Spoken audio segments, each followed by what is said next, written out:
Hello बच्चों, कैसे हो आप सभी। तो लास्ट लेक्चर में हमने 2.4 एक्सरसाइज अपनी कंप्लीट कर ली थी। तो आगे हमारे पास कुछ एडवांस इक्वेशंस को सॉल्व करेंगे हम। और बेटा ये बहुत ही ज़्यादा इम्पोर्टेंट है।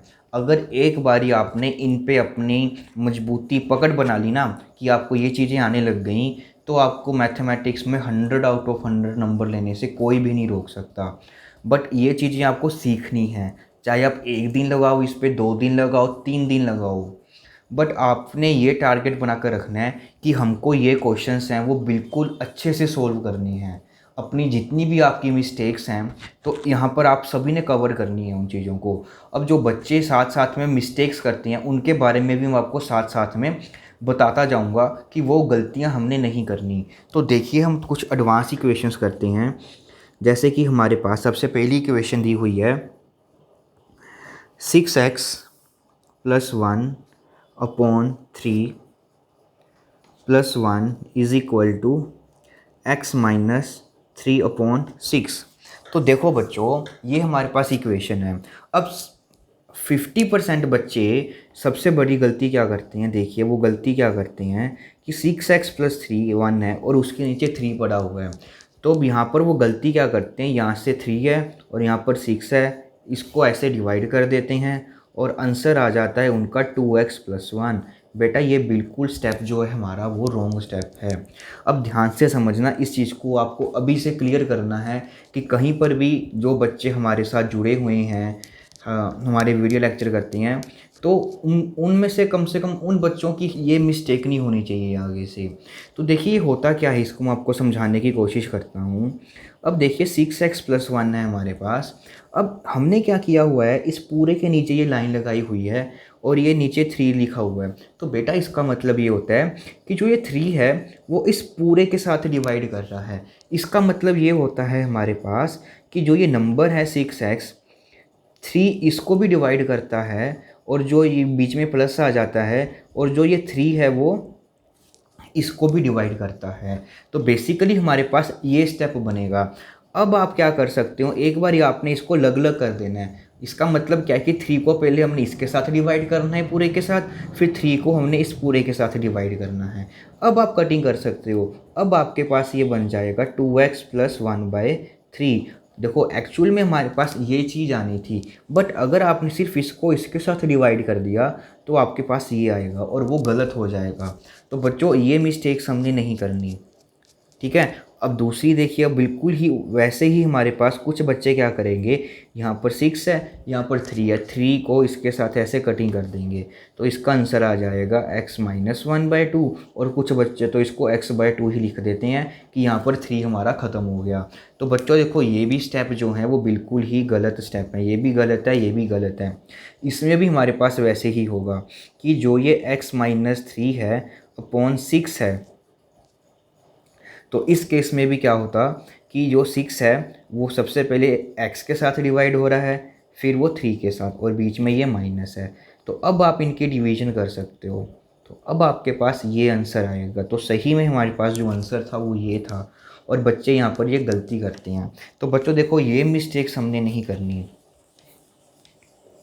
तो आगे देखो हमने इक्वेशंस को सोल्व करना है। बेटा देखो इस इक्वेशंस को सोल्व करने के लिए हमारे पास मल्टीपल्स मेथड हैं। आपको जो इजी लगता है आप वैसे कर सकते हो। तो सबसे पहला मेथड मैं आपको बताता हूँ क्या है, वो यही मेथड है।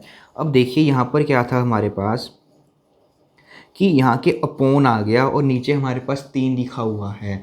तो हमने अभी सीखा कि जब भी हमारे पास कुछ ऐसा नंबर आता है तो वो क्या हो जाता है, अलग हो जाता है इस तरह से।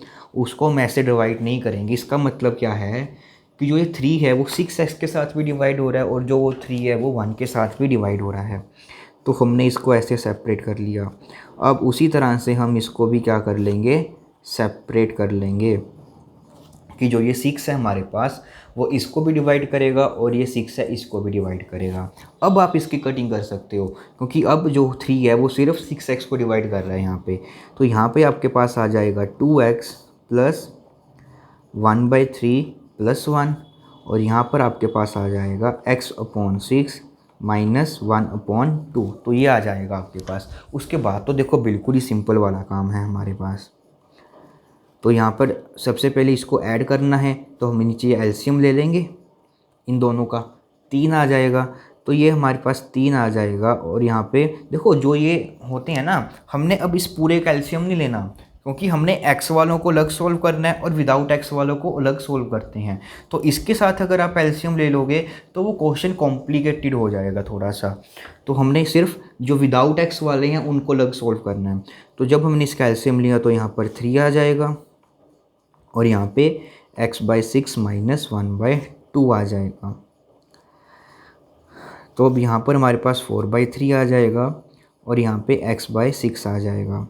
हमने जो ये x वाला है और ये विदाउट x वाले हैं, इनको तो आपस में कभी सोल्व नहीं करना हमको, हमेशा हमको इनको सेपरेट ही रखना है। तो ये आ गया हमारे पास। तो आगे फिर से हम वही काम करेंगे कि x वाले हम एक साइड कलेक्ट कर लेंगे और विदाउट x वाले हम एक साइड कलेक्ट कर लेंगे। अब इसको सोल्व करने के लिए हम एलसीएम ले लेंगे। तो इधर हमारे पास देखो 6 और 1 का एलसीएम 6 आ जाएगा। तो ऊपर हमारे पास 12x आ जाएगा और यहाँ पर -x आ जाएगा। और 3 और 2 का एलसीएम हमारे पास 6 आ जाएगा और यहाँ पे -3 आ जाएगा और यहाँ पे हमारे पास -8 आ जाएगा। तो यहाँ से हमारे पास आया 11x/6 इज इक्वल टू, दोनों के साइन सेम है तो ऐड हो जाएगा, तो यहाँ पर -11/6 आ जाएगा। उसके बाद आपने कर देनी है इनकी क्रॉस मल्टीप्लाई।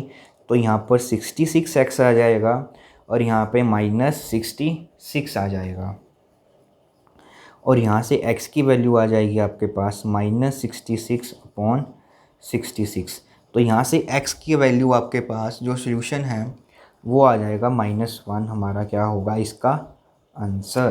तो ये था हमारे पास इसका फर्स्ट मेथड, जिसमें हम क्या करते हैं कि अगर इस तरह से हमारे पास अपॉन में होते हैं तो हम क्या कर लेते हैं, उसको सेपरेट कर लेते हैं और आगे का काम हमारे पास वही सिंपल रहता है जो हमने किया था। अब बच्चों देखो इसका दूसरा मेथड। तो बच्चों देखो इसका दूसरा मेथड क्या है। अब देखो ये फ्रैक्शन में नंबर्स पड़े हैं 3 और 6, तो ये हमारे को डिफ़िकल्टी क्रिएट कर रहे हैं। तो अगला मेथड क्या है हमारे पास कि हम क्या करेंगे, जो ये 3 और 6 यहाँ पर पड़े हैं इनको रिमूव कर देंगे। इनको क्या कर देंगे, रिमूव कर देंगे। तो रिमूव करने के लिए आपने क्या यूज़ करना है, आपने देखिए यहाँ पर जो भी अपॉन में नंबर पड़ा है, यहाँ पर 3 पड़ा है और यहाँ पर अपॉन में 6 पड़ा है। तो बेसिकली आपको क्या करना है, 3 और 6 का एलसीएम ले लेना है। तो वो आ जाएगा आपके पास 6। 3 और 2 कैल्शियम क्या आ जाएगा आपके पास 6 आ जाएगा। अब उसके बाद ये मेथड अप्लाई करने से पहले आपको क्या करना है, इस पूरे के पूरे क्वेश्चन को, इसकी लेफ़्ट हैंड साइड को और उसकी राइट हैंड साइड को ब्रैकेट में बंद कर लेना है। ये काम आपको करना ही करना है जब आप ये मेथड अप्लाई करोगे। सबसे पहले ब्रैकेट में बंद किया, फिर आपने इनका एलसीएम लिया, वो कितना आ गया आपके पास 6 आ गया। अब हमने इस इक्वेशन की दोनों साइड क्या कर देनी है, 6 के साथ मल्टीप्लाई कर देना है।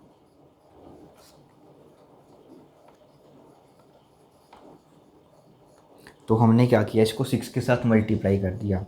अब जो ये 6 है वो ब्रैकेट है, तो वो इसके साथ भी मल्टीप्लाई होगा और वो इसके साथ भी मल्टीप्लाई होगा। तो हम इसको इस तरह से लिख लेंगे। अब यहाँ पर भी हमारा 6 आएगा। तो मोस्टली बच्चे यहाँ लिखना, इसको 1 ही लिख देते हैं, 6 डालना भूल जाते हैं, तो ये भी मिस्टेक नहीं करनी। तो यहाँ से 6 इसके साथ पूरा मल्टीप्लाई हो रहा है, तो ये 6 हमारा ऐसे कैंसिल हो जाएगा। तो यहाँ पर x-3 आ जाएगा। और यहाँ पर भी देखिए ये 3 to the 6। तो अब हमारे पास क्या हुआ कि जो भी हमारे पास नीचे फ्रैक्शंस में वैल्यूज़ आ रही थी, हमने क्या कर दिया, उनको रिमूव कर दिया।